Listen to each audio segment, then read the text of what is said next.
Interesting drama लेकर। But उससे पहले प्लीज प्लीज वीडियो को लाइक और चैनल को सब्सक्राइब कर लीजिए ताकि आपको ऐसे इंटरेस्टिंग ड्रामा देखने को मिलते रहे।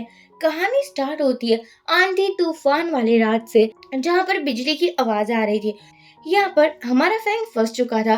फैंग के पीछे उसकी राइवल कंपनी वाले लोग पड़ चुके थे और दूसरी तरफ हम इसी इलाके में वैनी को देखते हैं, जो यहाँ पर अपनी स्टेप मॉम और अपनी स्टेप सिस्टर के साथ रहती थी, जिसकी लाइफ इजी बिल्कुल भी नहीं थी। इवन कि वैनी को बाहर भी निकाल दिया जाता है घर से, क्योंकि घर में सोने की जगह नहीं थी। एक्चुअली जगह तो थी लेकिन वैनी के लिए नहीं थी। तभी वैनी देखती है पास वाले रूम से कुछ आवाज आ रही थी। वैनी को लगा था कि कोई चोर छिछोरा तो नहीं आ चुका है ना, तो वो उसी रूम में चली जाती है।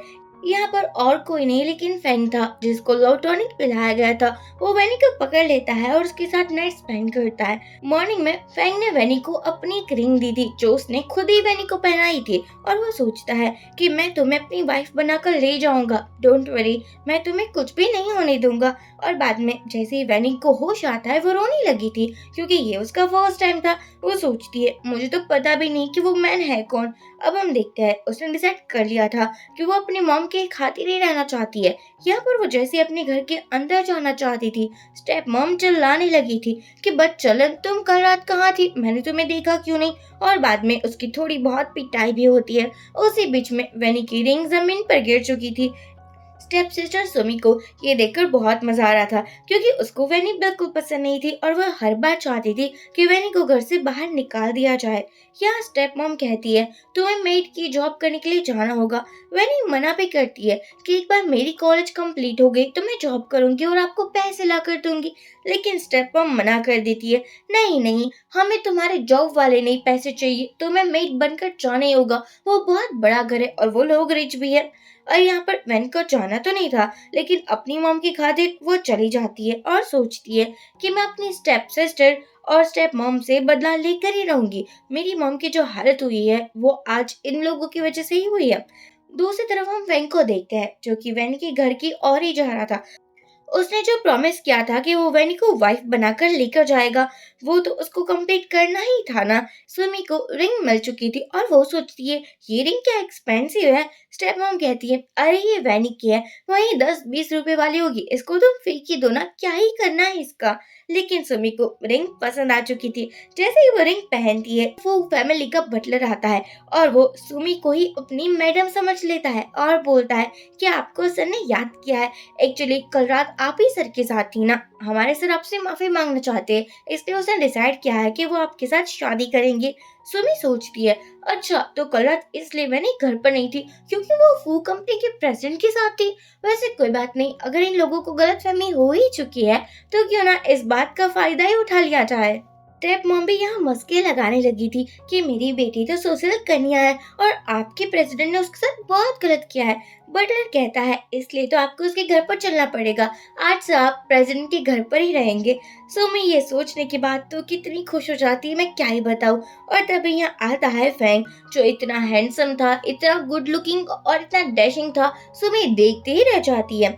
यहाँ पर हम देखते हैं कि वैनी जिसके घर पर जॉब करने गई थी मेड की, वो और किसी का नहीं लेकिन फैंग का घर था। वैनी ने मेड वाली ड्रेस पहन ली होती है, उसको नीचे आना पड़ता है क्योंकि प्रेसिडेंट आने वाले थे। लेकिन इस टाइम पर वैनी ने फैंग या सुमी दोनों में से किसी को नहीं दिखा था। फैंग कहता है सुमी आज से तुम यहीं पर रहोगी, अगर किसी भी चीज की कमी हो तो मुझे बता देना, अगर कुछ भी चाहिए तो मुझे आवाज दे देना। ये सुनने के बाद तो सुमी सोचती है ये सब कुछ वैनी का होता, लेकिन क्या ही फायदा, उसकी किस्मत इतनी फूटी हुई है। पर कोई बात नहीं, मैं इन सभी को एंजॉय करूंगी ना। वैसे अब ये फैंग भी मेरा है और उसकी प्रॉपर्टी जायदाद भी मेरी है। यहाँ पर वैनी पानी लेकर आती है। वो जैसे ही सुमी को देखती है, वो उसे कहने वाली थी अरे तुम यहाँ पर कैसे। फैंग कहता है क्या तुम दोनों एक दूसरे को जानती हो, लेकिन सुमी साफ साफ मना कर देती है कि नहीं मैं तो नहीं जानती, और बाद में एक्टिंग करने लगी थी जैसे उसको चक्कर आ रहा है। वह नहीं समझ चुकी थी कि कल रात वो जिसके साथ थी वो और कोई नहीं लेकिन फैंग कंपनी का फैंग ही था, लेकिन बेचारी कुछ कह भी नहीं पाती। बाद में वो साफ सफाई कर रही होती है। यहाँ पर वैन को लगता है कि क्या फैंग को वो याद नहीं है, और अगर याद नहीं है तो नहीं दिलाना चाहिए, क्योंकि वैनी का तो ऑलरेडी एक बॉयफ्रेंड था ना।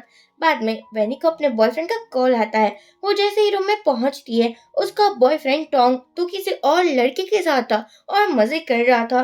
वैनी आकर बोलती है, मैंने तुम्हें पैसे दिए और तुम्हें सपोर्ट किया ताकि तुम अच्छी जॉब ले सको और तुम मुझे ही चीट कर रहे हो। बॉयफ्रेंड टोंग बोलता है, अरे नहीं नहीं जान, ऐसा कुछ नहीं है, प्लीज मुझ पर यकीन करो, मैं तो सिर्फ तुम्हारा ही हूँ। वैनी बोलती है, तो ये जो मैं देख रही हूँ वो सब कुछ क्या है? तुम एक और लड़की के साथ हो और अब मुझे ये सब को डायलॉग चिपका रहे हो।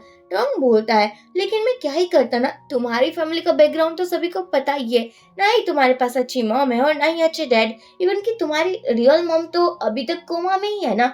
तो मुझे लगा कि तुमसे रिलेशन रखने के बाद मुझे कोई प्रॉफिट नहीं होगा। अब क्या था, हमारी वैनी का दिल बुरी तरह टूट चुका था। वो भागती हुई बाहर आती है और गिरने वाली थी, तभी हीरो फेंग ने उसको बचा लिया था।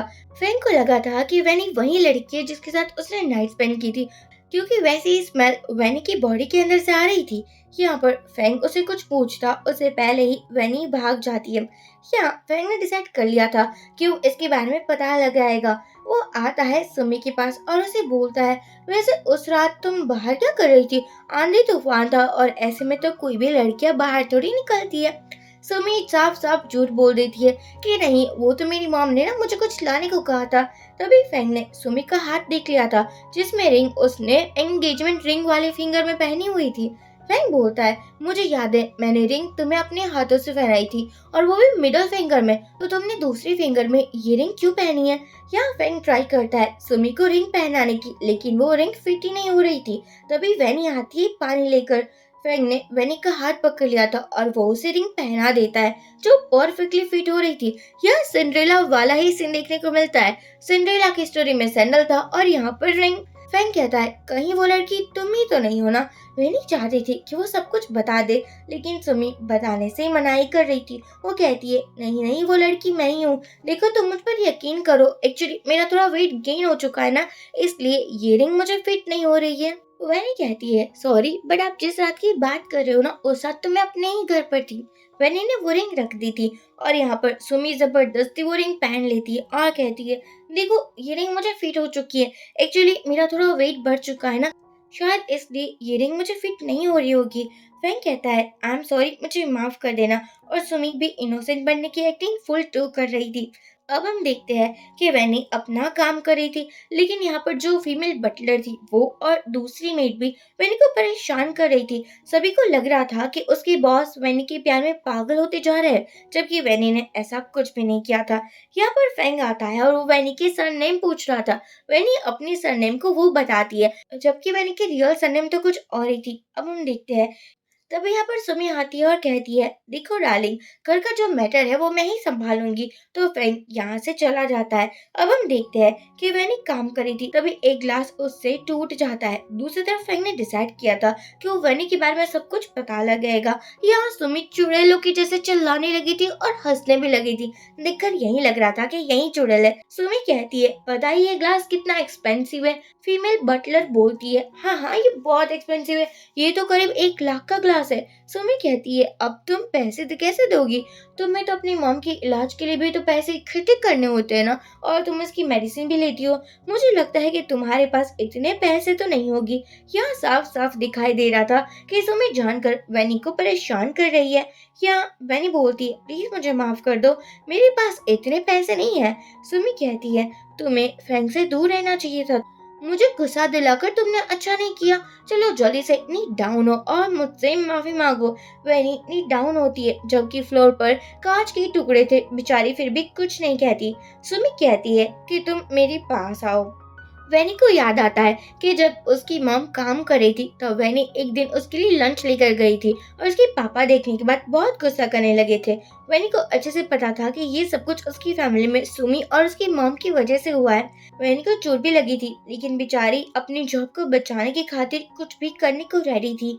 दूसरी तरफ असिस्टेंट फेंग के पास आता है और वो वैनी की सभी इंफॉर्मेशन देता है। जैसे ही फेंग वो इंफॉर्मेशन पढ़ने वाला था, वैसे ही हमारे फेंग को कॉल आ जाता है और जहाँ पर पता चलता है कि वैनी को परेशान किया जा रहा था। एक्चुअली फीमेल बटलर ही फेंग को ये सब कुछ बता रही थी, लेकिन फेंग बोलता है घर का जितना भी मैटर है वो सुमी संभाल लेगी। इसलिए बटलर को लगा था कि मैडम यही है और सुमी के खिलाफ बोलना अच्छा नहीं रहेगा। या सुमी कहती है कि देखो, अगर मेरे फेंग से दूर नहीं रही ना, तो तुम्हारी वो हालत करूंगी जो तुमने सोचा भी नहीं होगा। यहाँ पर वैनी को टॉयलेट साफ करने के लिए कहा जाता है और उसको हर कोई बहुत परेशान किए जा रहा था। जैसे ही फैंग आता है, सुमी उसको अपने ही कबर्ड में छुपा देती है और वो कहती है, देखना मैं फैंग के साथ कितना क्लोज मोमेंट बिताती हूँ। यहाँ पर फैंग शावर लेकर आ चुका था। Sumi full to hot nighty पहनकर आ जाती है और फैंग को अपनी जांच में डालने की ट्राई कर रही थी। फैंग एक पल के लिए उसकी जांच में आ भी गया था। मैं फैंग को वो फीलिंग सुमी के साथ नहीं आती, इसलिए वो कहता है कि शादी से पहले मैं तुम्हारे क्लोज नहीं हो सकता और इस रूम से चला जाता है। ये देखने के बाद सुमी सोचती है कि बताओ बेनी, तुम कौन सा परफ्यूम यूज करती हो? मुझे लगता है वही परफ्यूम से फैंग को यकीन होगा कि मैं ही वो लड़की हूँ। वेनी बोलती है, मेरे पास तो पैसे ही नहीं परफ्यूम खरीदने के, तो मैं परफ्यूम कहाँ से लाऊंगी? लेकिन वेनी ने ये सच्चाई छुपाई थी कि उसकी मॉम खुद ही एक परफ्यूम डिजाइनर थी, इसलिए वो ये बात सुमी को नहीं बताना चाहती थी। अब हम देखते हैं कि यहाँ पर वेनी गिरने वाली थी, तभी फैंग उसको बचा लेता है क्योंकि फैंग किचन पर आया हुआ था और वेनी वहां ही सो रही थी। सुमी आकर बोलती है, क्या हो रहा है ये सब कुछ? फैंग कहता है, अगर ये मेड है तो मेड रूम में रहना चाहिए ना, किचन पर क्या कर रही है? सुमी बोलती है, अरे ये न्यू है ना, तो शायद इसको गलतफहमी हो चुकी होगी। मैं तो बहुत अच्छी हूँ, सभी के साथ बहुत अच्छे से बिहेव करती हूँ। फैंग कहता है, चलो ठीक है, मुझे लगता है मैंने ही कुछ गलत समझ लिया होगा। यहाँ पर वैनी भी सुमी का साथ देती है। अरे साथ देना तो नहीं था, लेकिन जॉब भी तो बचानी थी ना। सुमी कहती है, तो मैं जॉब से निकालने वाली हूँ। और अगले दिन वैनी को बाहर के काम काज के लिए बोल दिया जाता है। इवन कि अब से उसका रूम भी बाहर ही रहने वाला था, जिस रूम में कोई भी रहता नहीं था। वैनी इस जॉब पर भी बहुत खुश थी। तभी वैनी को कॉल आता है उसकी मॉम का, जिसको बताया जाता है कि मॉम की कंडीशन अब थोड़ी सी बेटर है। तभी यहाँ पर वैनी के साथ आ जाता है टोंग भी। टोंग ऐसे ही बिहेव कर रहा था कि जैसे वो वैनी का बॉयफ्रेंड है, जबकि उसका तो कब का ब्रेकअप हो चुका है। वैनी मना भी करती है कि तुम ना ये सब कुछ एक्टिंग मेरे सामने रहने दो, मुझे लगता है ये तुम्हारा कुछ ज्यादा ही हो रहा है। लेकिन टोंग नहीं सुनता और दिखाने लगता है कि जैसे वो वैनी से बहुत प्यार करता है। यहाँ पर वैनी टोंग को बाहर लाती है और उसके साथ लड़ाइयाँ करने लगी थी कि तुम्हें क्या ही लगता है मैं तुम्हारे प्यार में हर बार पड़ जाऊंगी? ऐसा नहीं होगा, मैंने तुम्हें छोड़ दिया है। टॉम कहता है, तो क्या हो चुका? तुम्हारी मॉम को तो ये बात पता नहीं है ना, और तुम ही सोचो उसकी तबीयत कितनी खराब है। वैनी कहती है, चाहे कितनी भी खराब हो, लेकिन मेरा तुम्हारे साथ कोई लेना देना नहीं है, तुम्हें समझ नहीं आता क्या? तभी यहाँ पर फैंग आ जाता है, जो कि वैनी की हेल्प करता है। टॉम कहने लगा था कि ये मेरी गर्लफ्रेंड है, मुझे उससे बात करनी है, आप लोग मुझे नहीं रोक सकते। फैंग कहता है, इसकी इतनी पिटाई होनी चाहिए कि कुछ भी बोलने के लायक ना रह पाए। अरे यार, फैंग को जेलेसी हो रही थी, लेकिन बेचारा समझ भी नहीं पा रहा था कि ये जेलेसी हो क्यों रही है, जबकि उस रात तो वो सुमी के साथ था, ना कि वैनी के साथ। यहाँ वैनी सोचती है कि अगर वो उस रात वाली सच्चाई बता भी देगी तो कौन सा फैंग उस पर यकीन करने वाला है, जबकि फैंग ने तो सुमी को ही वो लड़की समझ लिया है और वो उसके साथ शादी भी तो करने वाला है ना। इसलिए वैनी कहती है, एक्चुअली मेरे बॉयफ्रेंड के साथ मेरा ब्रेकअप हो चुका है और वो मुझे परेशान कर रहा है। अब हम देखते हैं फैंग का पूरा दिल दिमाग सब कुछ वैनी पर ही अटक कर रखा हुआ था। वो तो उसको बार बार याद कर रहा था और सोचता है, ऐसा क्यों लग रहा है कि वही लड़की है जो मुझे प्यार करती थी। फैंग सोचता है, ऐसा क्यों लग रहा है कि वैनी ही वो लड़की है। अब हमारी सुमी को भी ये बात पता चल चुकी थी। उसने डिसाइड किया था कि वो वैनी की रेपुटेशन मिट्टी में मिला देगी। यहाँ पर हम देखते हैं अगले दिन भी वैनी बाहर ही काम कर रही थी। वो फैंग को देखती है लेकिन कुछ नहीं कहती और सुमी सोचती है, आज के बाद तो तुम यहाँ रहोगी ही नहीं। वैनी जैसे ही अपने रूम में आती है, जो बाहर बना हुआ था, आउटर रूम था, तभी एक मेड आती है और बोलती है, आज पूरे दिन तुमने कितना काम किया ना, चलो ये सूप पी लो। वैनी को अच्छा लगता है कि कोई उसकी केयर कर रहा था, लेकिन ये सूप नहीं, लो टॉनिक था। जैसे ही वैनी की तबीयत खराब होने लगी थी, यहाँ पर टोंग आता है क्योंकि सब कुछ प्लान चुड़ैल सुमी का ही था। यहाँ पर टोंग वैनी के साथ कुछ गलत करने वाला था, पर तभी उससे पहले फैंग आ जाता है। फैंग के पीछे पीछे सुमी भी आ चुकी थी। टोंग यहाँ झूठ बोलता है कि अरे मेरी गर्लफ्रेंड ने मुझे इनवाइट किया था, ये कहकर कि यहाँ कोई भी नहीं आता। इसलिए मैं अपनी गर्लफ्रेंड के साथ टाइम स्पेंड करना चाहता हूँ। वैनी कहती है, तुम झूठ क्यों बोल रहे हो? मैंने तुम्हें कभी ऐसा कुछ कहा ही नहीं है, क्योंकि तुम मेरे बॉयफ्रेंड नहीं लेकिन एक्स बॉयफ्रेंड हो। अब कोई भी वैनी की बातों पर यकीन नहीं कर रहा था, लेकिन फेंग बोलता है, मैं तुम्हारी बातों पर यकीन करता हूँ। वैनी बाहर आती है टोंग के पीछे पीछे। टोंग ने वैनी की मॉम का जेट पेंडेंट ले लिया था और वो कहता है कि अगर तुमने मेरी सच्चाई किसी को बताई तो मैं ये पेंडेंट तुम्हें कभी नहीं दूंगा। वैनी की मॉम ने ये जेट पेंडेंट बड़े प्यार से दिया था, इसलिए वो यहाँ पर फेंग से माफी मांगती है और कहती है, हाँ मैंने ही अपने बॉयफ्रेंड को यहाँ पर इनवाइट किया था, प्लीज मुझे माफ कर देना। सुमी को लग ही रहा था कि अब तो फेंग पक्का वैनी को जॉब से निकाल ही देगा।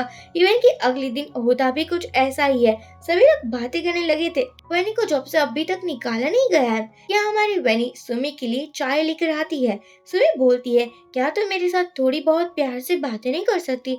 आखिरकार तुम मेरी बहन हो और मुझे तुम्हारी कितनी फिक्र है ना।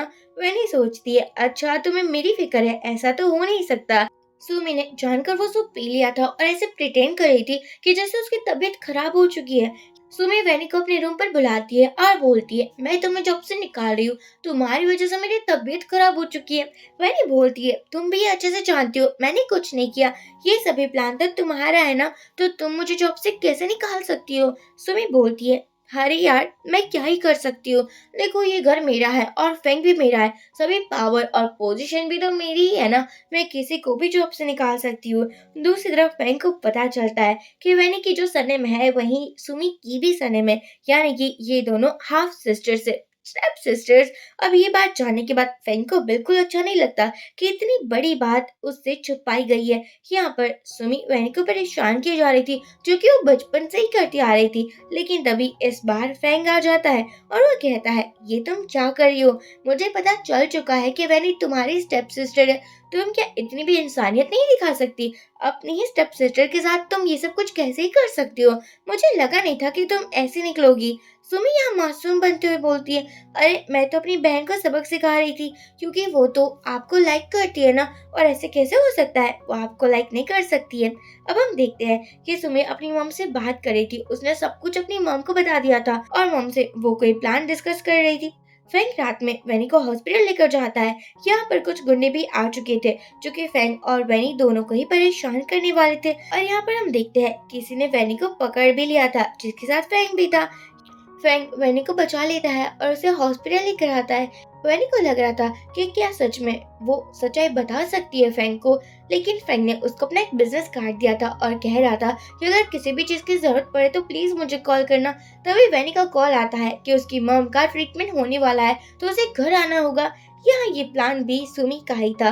एक्चुअली वैनी के घर पर तो ऑलरेडी टोंग था, और जैसे ही वैनी आती है उसे अपनी मॉम कहीं पर भी नहीं मिलती, लेकिन स्टेप मॉम तो थी ना, जो कि वैनी का जीना हराम करने वाली थी। स्टेप मॉम कहती है, तुम्हें क्या लगता है कि तुम मेरी बेटी की लाइफ बर्बाद करोगी? वैनी बोलती है, मैंने किसी की लाइफ बर्बाद नहीं की, इवन कि अगर मैं चाहूँ तो सच्चाई बता सकती हूँ। आपको भी पता है कि आपकी बेटी ने किसी के साथ नाइट स्पेंड नहीं किए, इवन कि वो तो बहुत सेल्फिश है। स्टेफन बोलती है, तो क्या हो चुका है? तभी यहाँ टोंग आता है और कहता है, अरे आंटी आप वैनी को कुछ मत कहिए, मैं उससे शादी कर लूंगा और उसे कंफर्टेबल लाइफ दूंगा। एक्चुअली ये सब कुछ स्टेप मॉम ही चाहती थी, क्योंकि अगर वैनी सुमी की लाइफ से दूर चली गई तो फैंग तो डेफिनेटली सुमी के साथ शादी करेगा ही ना। यहाँ पर दूसरी तरफ हम देखते हैं कि फैंग की मॉम फैंग को बोल रही होती कि तुम्हें शादी कर लेनी चाहिए। पापा भी आ चुके थे, जो कि अपनी सेकंड वाइफ के साथ थे। पापा कहते हैं कि तुम्हें टोंग से शादी करनी पड़ेगी, अगर तुमने शादी नहीं की तो मैं तुम्हारी मम की ट्रीटमेंट भी नहीं होने दूंगा। अब सोच लो क्या करना है। वैनी को अपने ही रूम में लॉक कर दिया जाता है। वैनी बहुत ट्राई करती है कि वो फैंग को कॉल कर पाए, लेकिन फैंग तो सुमी के साथ था। यहाँ पर सुमी बोलती है कि मुझे अपनी मम से मिलने के लिए जाना है, क्या तुम मेरे साथ नहीं चल सकती? दूसरी तरफ टोंग वैनी के रूम पर आ चुका था। वो कुछ होता उससे पहले वैनी बाहर आ जाती है और वो फैंग को पकड़ते हुए बोलती है, प्लीज मुझे बचा लो, प्लीज मुझे बचा लो ना। स्टेफन बोलती है, अरे तुम ये क्या नाटक कर रही हो, तुम्हारी तो शादी होने वाली है टोंग से। वैनी बोलती है, मुझे शादी नहीं करनी, आप ये सब कुछ जानकर कर रहे हो ना, क्योंकि सुमी को फैंग से शादी करनी होगी, आपको अमीर बनना है, जबकि उस रात तो मैं थी फैंग के साथ। ये सुनने के बाद सुमी बोलने लगी थी, नहीं मेरी सिस्टर झूठ बोल रही है, एक्चुअली वो मुझसे जेलस फील करती है ना, इसलिए हर बार झूठ ही बोलती रहती है, प्लीज आप उस पर यकीन मत कीजिए। या वैनी बोलती है, मैं झूठ नहीं बोल रही हूँ, मैं सच बोल रही हूँ, मेरे पास बहुत सारे प्रूफ है। अब फेंग ने वैनी की बातों पर यकीन कर लिया था। स्टेप मॉम और पापा दोनों ही माफी मांगने लगे थे, लेकिन फेंग वैनी को लेकर चला जाता है और यहाँ पर सुमी तो देखती ही रह गई थी। टॉम पागल हो चुका था। वो कहता है कि मुझे वैनी किसी भी हालत में चाहिए, वो मेरा प्यार है, मेरा ऑब्सेशन है। तभी यहाँ पर सुमी वही जेट पेंडेंट निकालती है और एक बिजनेसमैन आता है जो कि था ली फैमिली से। एक्चुअली ली फैमिली की जो बेटी थी वो कब से गुम हो चुकी थी। यहाँ पर एक नेफ्यू आया था जो कि अपनी आंटी और अपनी आंटी की बेटी को ढूंढ रहा था। दूसरी तरफ हम देखते हैं कि वैनी की मॉम को हॉस्पिटल लाया जाता है। फैंग वैनी के साथ हर कदम पर था। तभी वैनी बेहोश हो जाती है। डॉक्टर बोलते हैं कि जब कोई वुमन प्रेग्नेंट होती है तो उसे इतनी टेंशन नहीं लेनी चाहिए ना, आप अपनी वाइफ को संभाल कर रखिए, वो 3 मंथ प्रेग्नेंट है। फिर सोचता है, लेकिन मैं तो वैनी से 2 मंथ पहले ही तो मिला था ना। यहाँ पर वो बंदा था यानी कि बिजनेसमैन, वो सुमी को अपनी कजिन सिस्टर समझ लेता है क्योंकि वो आंटी वाला पेंडेंट तो अभी सुमी के पास ही था ना। कहना पड़ेगा सुमी की किस्मत भी कमाल की है। एक रिच फैमिली से निकाल दिया गया तो दूसरी रिच फैमिली ऑटोमेटिकली ही मिल गई। यार ऐसा रियल लाइफ में क्यों नहीं होता। अब हम देखते हैं कि सुमी सोचती है, देखो तुमने मुझे फैंग से दूर किया है लेकिन फैंग मेरा ही है। जैसे वैनी को होश आता है, वैनी को पता चलता है कि वो प्रेग्नेंट है, लेकिन फैंग इस बेबी से इतना भी खुश नहीं था। वो कहता है कि तुम 3 मंथ प्रेग्नेंट कैसे हो सकती हो, मैं तो 3 मंथ पहले तुमसे मिला तक नहीं था, बताओ ये बेबी किसका है। वैनी समझाती है, अरे ये बेबी तुम्हारा ही है, तुम्हारे अलावा मेरा कोई नहीं है, यानी कि मैं किसी के क्लोज आई नहीं हूँ, प्लीज मुझ पर यकीन करो। लेकिन फैंग को यकीन हो ही नहीं रहा था। वो कहता है, अगर ये बेबी नहीं है तो मैं तुम्हें एक्सेप्ट करने को रेडी हो जाऊंगा। वैनी बोलती है, क्या बात है, तुमने तो कहा था कि तुम मुझसे प्यार करते हो, तुम मुझे लाइक करते हो, इसलिए तुम अब मुझे अपने साथ ही रखोगे, लेकिन ये तो बकवास कर रहे हो तुम, मुझे तुम्हारे साथ नहीं रहना, मुझे बेबी चाहिए। फेंग यहाँ से चला जाता है और वैनी रोने लगी थी। फेंग बाहर आकर बोलता है कि वैनी तुम ये ठीक नहीं कर रहे हो। असिस्टेंट आकर कहता है कि लगता है कि किसी ने वो रिपोर्ट बदल दी है। एक्चुअली वैनी 2 मंथ ही प्रेग्नेंट है, लेकिन कोई जानकर चाहता है कि वो आपसे दूर हो जाए। एक्चुअली वैनी भी फेंग को छोड़ चुकी थी और वो कहीं दूर चली गई थी जिसके बारे में फेंग को भी पता नहीं था। वैनी यहाँ पर एक केक शॉप में काम करती थी और वो आजकल बहुत खुश रहने लगी थी क्योंकि वो अपनी मॉम के साथ ज्यादा से ज्यादा टाइम स्पेंड करती थी। कुछ दिन ऐसे ही निकल जाते हैं। फ्रैंक की मॉम बार बार कहती रहती थी कि अरे शादी कर लो, तुम बुढ़े होते जा रहे हो, अब अगर और भी बुढ़े हो गए ना तो तुम्हारे बच्चे भी नहीं होंगे। लेकिन हमारा फ्रैंक तो वैनी को ढूंढने में बिजी था ना, और उसके अलावा वो किसी और के बारे में कैसे ही सोच सकता है। फ्रैंक की मॉम जाती है वही केक शॉप में जहाँ पर वैनी जॉब करती थी। वो एक लास्ट पीस को ऑर्डर करती है। एक्चुअली केक बहुत फेमस था और तुरंत ही बिक भी जाता था। वैनी कहती, हाँ क्यों नहीं, मैं आपके लिए पैक कर देती हूँ। तभी यहाँ पर सुमी आती है जो अब ऑलवेजली बात रिच तो बनी चुकी थी ना। वो कहती है, ये केक मुझे चाहिए, मैं तुम जितने चाहो उतने पैसे दे सकती हूँ। और वो अपने पैसों का पावर दिखाने लगी थी। फ्रैंक की मॉम बोलती है, मैं पहले आई थी ना, तो तुम ऐसे मिसबिहेव मत करो। सुमी बोलती है, अरे और आंटी तुम केक खाकर क्या ही करोगी, क्या तुम्हें शुगर करना है। और वो केक को लेने लगी थी, लेकिन वैनी आंटी को केक देकर बोलती है, अब मैं आपको ही दूंगी क्योंकि आप पहले जो आई थी।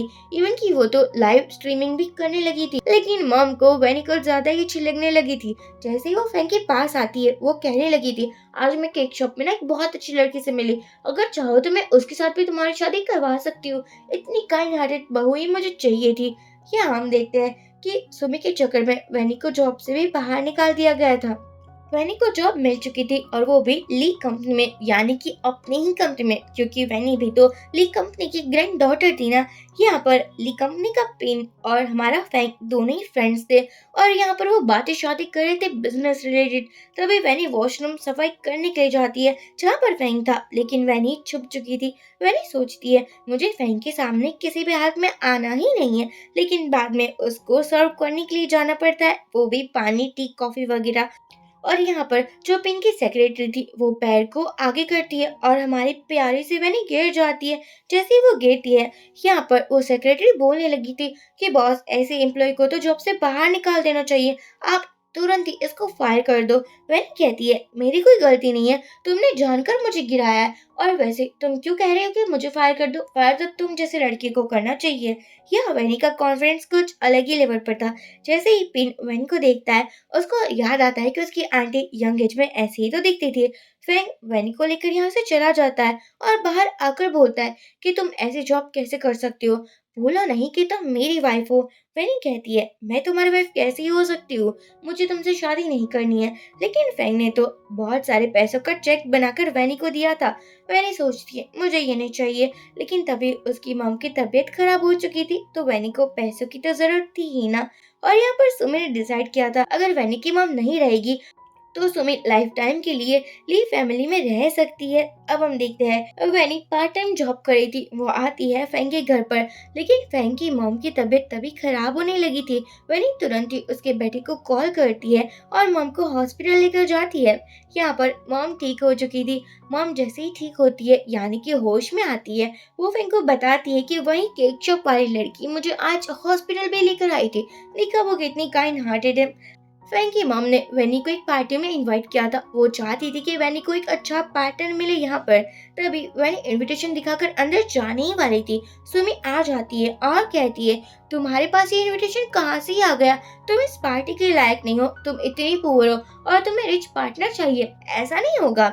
यहाँ पर जो सुमी के साथ लड़की थी वो भी वैनी को कुछ ज्यादा ही बोलने लगी थी, उसकी इंसल्ट करने लगी थी। लेकिन इस बार वैनी अलग ही थी, उसका एटीट्यूड अलग था। तभी फैंग आ जाता है और कहता है कि वैनी मेरी वाइफ है, इसलिए कोई भी उसको रोक नहीं सकता। मॉम को भी पता चल चुका था कि उसका बेटा जिस लड़की के पीछे पागल होकर रखा हुआ है, जिसके पीछे वो शादी नहीं कर रहा है, वो और कोई नहीं लेकिन वैनी ही है। तभी वैनी बेहोश हो जाती है। हॉस्पिटल में जाकर पता चलता है कि वैनी अब बिल्कुल ठीक है और उसके बेबी के बारे में भी पता चल चुका था।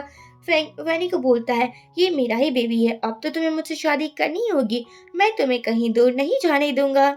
वैनी कहती है मुझे तुम्हारी काइंडनेस की कोई भी जरूरत नहीं है, मुझे तुम बिल्कुल पसंद नहीं आए, जब चाहा तब तुम मुझे एक्सेप्ट करते हो और जब चाहा तब रिजेक्ट कर देते हो। फैंग वैनी का हाथ पकड़कर बोलता है डार्लिंग मैं तुम्हें खुद से दूर नहीं करूंगा जानू, क्योंकि अब से तुम मेरी हो। वैनी सोचती है बेबी की खातिर मैं मानी जाती हूँ। अब हम देखते हैं कि फैंग को थोड़ा थोड़ा शक भी हो रहा था, क्योंकि वैनी बहुत हद तक पेन की आंटी की जैसे दिखती है। एक्चुअली फैंग ने पेन की आंटी का फोटो भी देखा हुआ था। बाद में फैंग और वैनी घर पर आते हैं। मॉम ये देखकर बहुत खुश हो चुकी थी और वो वैनी को तो अभी से ही अपनी बहू मानने लगी थी।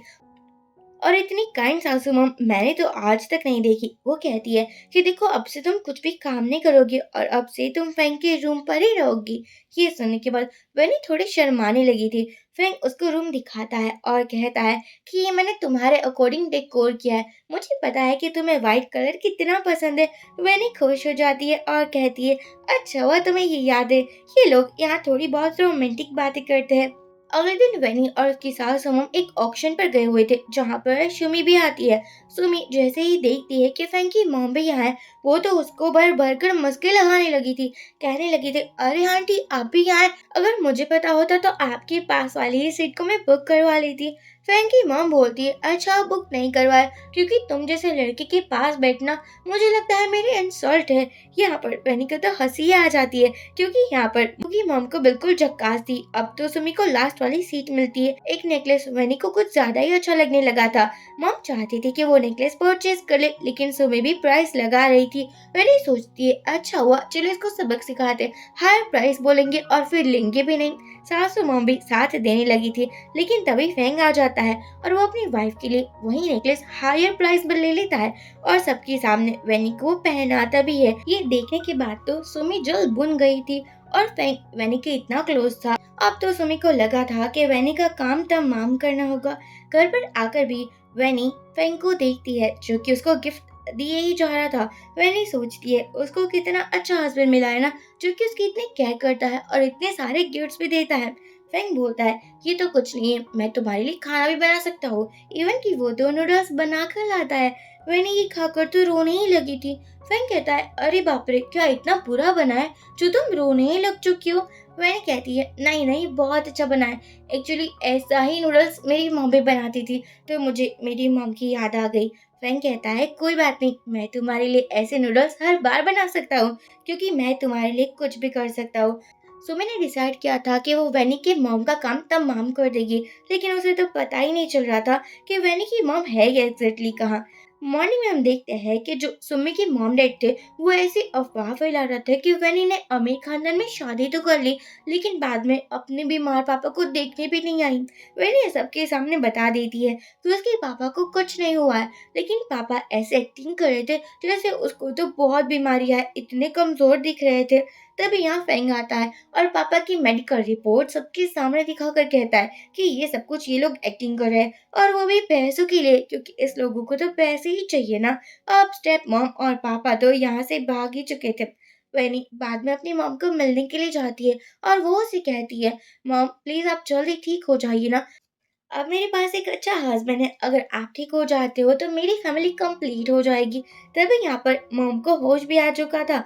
फ्रेंक को जो डाउट था वो वैनी को बता देता है, कहता है कि मुझे लगता है कि जो ली फैमिली की बेटी है जो खो चुकी है वो और कोई नहीं लेकिन तुम्हारी मॉम है।